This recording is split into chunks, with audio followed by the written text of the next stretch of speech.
पहला पाठ कलोसियों अध्याय 1 पद संख्या 21 से 23 तक। आप लोग भी अपने कुकर्मों के कारण ईश्वर से दूर हो गए थे और आपके मन में ईश्वर की शत्रुता भर गई थी, किंतु अब मसीह ने अपने मरणशील शरीर की मृत्यु द्वारा ईश्वर से आपका मेल कराया है, जिससे वे आपको पवित्र, निर्दोष और अनन्य बनाकर ईश्वर के सामने प्रस्तुत कर सके। किंतु आपको विश्वास में दृढ़ और अचल बना रहना चाहिए, जो आपको सुसमाचार द्वारा दिलाई गई। वह सुसमाचार द्वारा दिलाई गई वह सुसमाचार आकाश के नीचे की समस्त सृष्टि को सुनाया गया है, और मैं पौलुस उसका सेवक हूँ। यह प्रभु की वाणी है। सुसमाचार संत लूकस अध्याय 6 पद संख्या 1 से 5 तक। ईसा किसी विश्राम के दिन गेहूं के खेतों से होकर जा रहे थे। उनके शिष्य बालें तोड़कर और हाथ से मसल कर खाते थे। कुछ फरीसियों ने कहा, जो काम विश्राम के दिन मना है, तुम क्यों वही कर रहे हो?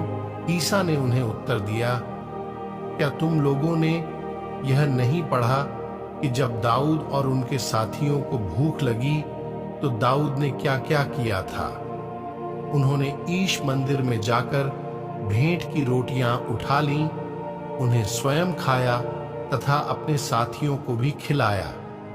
याजकों को छोड़ किसी और को उन्हें खाने की आज्ञा तो नहीं है।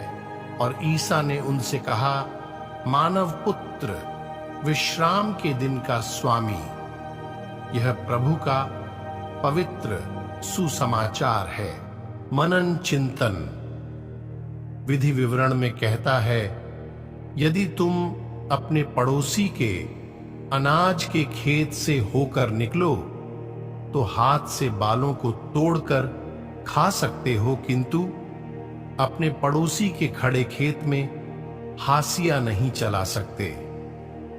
यह पुराने विधान के लोगों के लिए एक व्यवस्था थी, इसलिए अनाज की बालें तोड़ना, उन्हें अपने हाथों में मलना और उन्हें खाना पूरी तरह से ठीक था। लेकिन विश्राम के दिन काम करना कानून के खिलाफ था।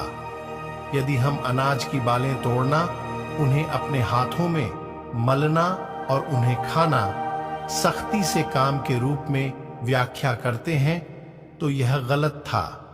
फरीसियों ने यही किया। कानून मनुष्य और समाज की भलाई के लिए होते हैं। हमें मनुष्य को केंद्र में रखना चाहिए, लेकिन अगर हम कानून को जीवन का केंद्र बना लेते हैं तो हम कानून के वास्तविक लक्ष्य से भटक जाते हैं। विश्राम के नियम भी मनुष्य के कल्याण के लिए हैं। ईश्वर हमेशा अपने लोगों का भला चाहते हैं। संत पौलुस कहते हैं, हम जानते हैं कि जो लोग ईश्वर को प्यार करते हैं और उसके विधान के अनुसार बुलाए गए हैं, ईश्वर उनके कल्याण के लिए सभी बातों में उनकी सहायता करता है। आज हम ऐसे समाज में रह रहे हैं जहां इंसान से ज्यादा अहम मशीनें और गैजेट्स होते जा रहे हैं, और हमारे समय का विरोधाभास यह है कि संचार की सबसे उन्नत प्रणालियों के साथ आदमी और आदमी के बीच की दूरी बढ़ती जा रही है। प्रभु ईश्वर के ही रूप और सदृश में सृजा गया मनुष्य की जगह कोई भी नहीं ले सकता है। हमें एक दूसरे के संबंधों को बनाए रखना चाहिए, क्योंकि हम सब प्रभु ईश्वर के एक परिवार के सदस्य हैं। और हमारे समय का विरोधाभास यह है कि संचार की सबसे उन्नत प्रणालियों के साथ आदमी और आदमी के बीच की दूरी बढ़ती जा रही है। प्रभु ईश्वर के ही रूप और सदृश में सृजा गया मनुष्य की जगह कोई भी नहीं ले सकता है। हमें एक दूसरे के संबंधों को बनाए रखना चाहिए, क्योंकि हम सब प्रभु ईश्वर के एक परिवार के सदस्य हैं।